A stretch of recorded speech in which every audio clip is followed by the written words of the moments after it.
Sa party list, kailangan makakuha ka at least 2%. Ito yung party list na itatayo natin. Samahan ninyo ako para maproteksyon na naman yung ating kapakanan. Mga lalaki, ano? Dahil naapi na tayo eh. Yan yung Union of Husbands Afraid of Their Wives. Okay? Kaya lang baka ma-disqualify pagka ako ang nominee. Kasi I do not belong to the sector. Iba ang sektor namin. San suwi? San sutsut ni Mrs. Uwi. We have a law.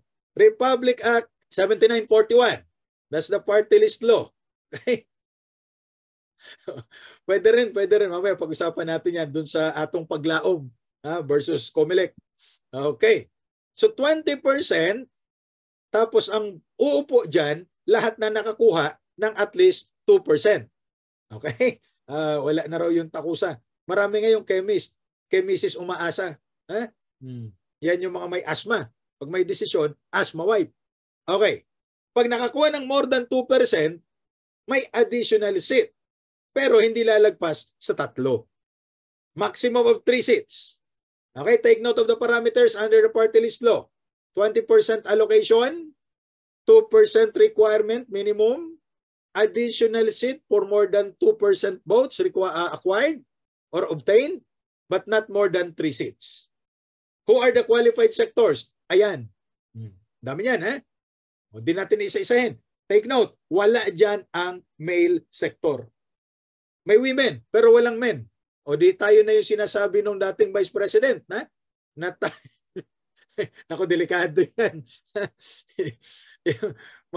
Mayayari tayo niyan sa kwan. Doon sa, tawag dito, Safe Spaces Act. Pangkalahatang unyo ng kalalaki ang inaapi. Naku, delikado. Hindi ko nababanggitin kung ano yan. Pala ko rin sana yan. Kaya lang, delikado eh. Tsaka yung unyo ng tatay na inaapi ng nanay. Naku, mahirap. Wag na. Doon na lang tayo sa uhaw. Ano ang ating kanta? May uhaw dati, O kaya, ang paboritong team song yan, yung gusto ko nang bumitaw. Magandang kantahin yan pagka kasal. Diba? Gusto ko nang bumitaw. Okay. So walang lalaki dito. Lahat meron representative. O sabi ni BP Lenny, tayo ay nasa laylayan ng lipunan. Bawal ang religious sector. Bakit merong buhay hayaang yumabong? Saan ba yun? Elshada yun eh. At saka yung Sibak. Ano problema sa Sibak? Si Brother Eddie yun eh. Di ba JIL yun? Sabi ng Korte Suprema, hindi sila religious sector. Sila po ay charismatic groups. Okay. Bawal kasi religious sector eh. Di ba? Now, bawal din yung mga na-violate yung ating mga batas, may untruthful declaration sa kanilang mga petition kasi nagre-rehistro sa COMELEC yan eh. At hindi nag-exist for at least 1 year. At hindi nakapag-participate o baka hindi nanalo dahil hindi nakakuha ng at least 2%. Take note, yung 2% na binibilang, yun lamang mga balota na merong boto sa party list. Pag yung balota hindi bumoto sa party list, hindi kasama yun doon sa bibilangin 2%. Kasi unfair naman sa party list, hindi ba? Hindi naman lahat mo boto ng party list eh. Sa haba ba naman kasi ng balota eh. Now, in the case of Veterans Federation, in-affirm ng Korte Suprema yung 7491. Okay?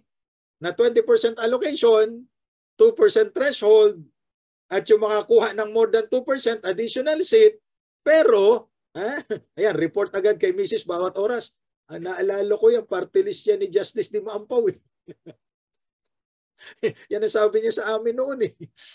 Yung professor namin siya. Okay. So, 3-seat limitation at proportional representation. Take note, Veterans Federation, yung 20% ceiling. Hindi kailangan punuin. Okay? Now, Banat versus COMELEC. Ano sabi ng Korte Suprema? We cannot allow the continued existence of a provision in the law na nililimitahan sa 20% na hindi daw i-fill up. Sa panganiban formula doon sa Veterans Federation, okay lang na hindi ma-fill up. Pero sa Banat, kailangan i-fill up yung 20%. Pero nandun pa rin yung 3-seat cap at saka 2%. Ang problema dito, sa Banat ruling, ganito yan. Let's say, 316. So 63. Palagay natin 63 ang allotted for party list. That's 20%. Ano? Ngayon, ang mangyayari, first round, lahat na naka 2%, 1 seat.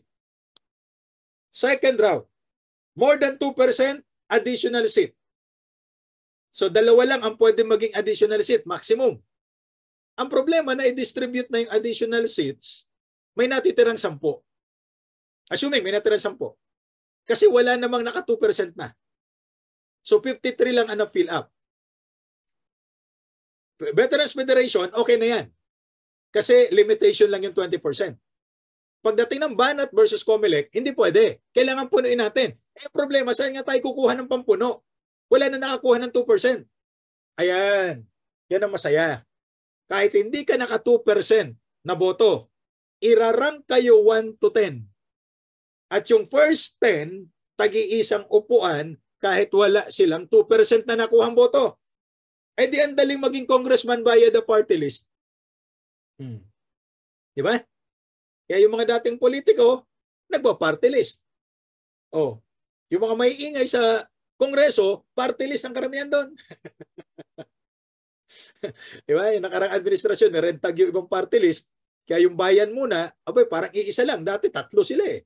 O ngayon, isa na lang. Yung Gabriela, nakapasok ba? Hindi ko alam. Mga ganyan. Kanya-kanyang kanyan eh. And then, sumunod pa, atong Paglaom versus Comelec, na ang party list daw, hindi limitado sa sektoral. Ano ang mga party list? National parties. Regional parties. Saka lang papasok ang sektoral. So, ang dami pang gagalingan. Ano ang definition ng national? Ayan. National or regional, they organize along sectoral lines. Ayan. Agimat. Naku. Meron pa, pinuno. Kilala niyo na kung sino yan. Agimat, di ko napapangalanan, di ba? Taga Cavite yata yan. Yung pinuno, taga Pampanga yun. Meron pa nga, probinsyano eh. Nasa Maynila naman, bakit probinsyano pa? Di ba? Ayan. So kapag ka national party or regional party, hindi nila kailangan mag-represent ng sektor. National sila eh. Di ba? Ngayon, yung mga political parties dati hindi pwede mag-participate. But right now, they can participate. Provided they do not field candidates in the legislative district. Diba?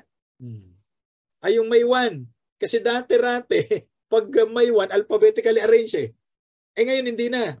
Kaya nilalagyan nila ng 1 kasi letter A, may mauuna pa sa A. Diba yung AA? AAA. Di pinakauna ka na, wala na mauna pa sa iyo. Nilagyan ng 1, di mas nauna ka. Di ba? Ngayon hindi na. Kasi at random na, nagbubunutan kung sino ang mauuna. Nagbubunutan sila ng number. So dati-rate, ang political party hindi pwede mag-participate. Ngayon pwede. Provided hindi ka mag-field ng district representative. However, kahit nag-field ka ng district representative, kung may sectoral wing ka, halimbawa, Liberal Party, Youth Sector, party list na kaagad yun. O pwede mag-rehistro yun as party list. Okay? Now, ano pa? The sectoral wing is by itself an independent sectoral party. Kaya nga, may youth sector, may women sector. What about the marginalized sector? Marginalized sector are those who are underrepresented, like labor, peasant, fisher folk, di ba? Urban poor, indigenous cultural community, handicap. At least yung handicap may representative na sila. Yung veterans, ang dami niyan. At overseas workers. So pwede kayo dyan, pero magre-rehistro kayo to represent the marginalized sector. Now, paano naman yung a teacher, ang nurse, ang doktor, kasama dyan yung mga professional, they lack well-defined political constituencies. Wala bang a lawyer? Meron ako dati alam, a teacher. Ano nangyari sa buhay ng mga teacher? Nagtatanong lang po. The elderly. O ito na, senior citizen. Women and the youth. Bakit wala yung men? O napag-iwanan na tayo mga kapatid. Isulong na natin ang uhaw. Now, a majority of the members of the sectoral parties or organization that represent marginalized must belong. Okay? Dalawang bagay. Halimbawa, ikaw ay nire-represent mo yung mga tricycle driver. Dapat tricycle driver ka. Pero, kahit hindi ka tricycle driver, meron ka namang tawag dito, advocacy, pwede ka pa rin tumakbo dyan. Oh, ayan, yung mga gwardiya, no? Bantay sa lakay. Now, majority of the members of the sectoral parties must belong to the sector they represent. Okay, halimbawa, kung ikaw naman ay inire-represent mo yung teacher, dapat teacher ka rin. Oh. Now, the nominees in the sectoral, ito yung sinasabi ko, ay hindi akin yan. Galing yan sa Google. Pambansang unyo ng kalalakiang inaapi, hindi ho akin yan. Tama kayo, hindi naman daw gwardiya yon. Hindi naman bantay sa lakay. Okay? So yung mga sectoral representatives, they must either belong to the sector or meron silang advocacy. So pwede ako mag-represent ng Gabriela kahit hindi ako babae. Why? Kasi I love women. Parang ganun. Oh, pwede na ba yun? Ay baka hindi qualified. Di ba?